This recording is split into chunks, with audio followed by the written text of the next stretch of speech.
Fisher in for you. You've been out this morning, Justin, in our storm truck. So tell us where you are now. Explain what you've encountered so far.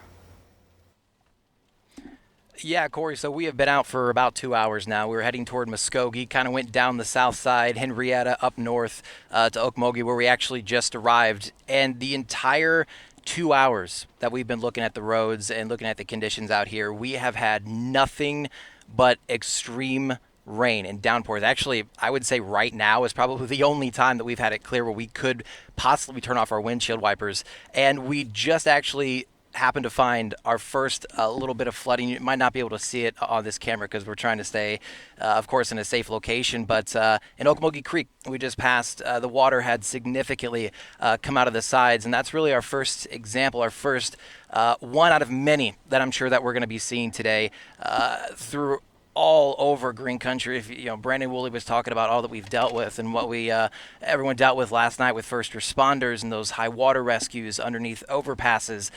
For us this morning, we got to wait for that sun to come up to really see that damage and what has been done, and more of the places that have not been seen yet by our cameras. And of course, that's what we're looking for today to bring you that absolute latest. And I think at some point you can say it so often, but I think it always does matter to repeat. Please do not go through this the standing water.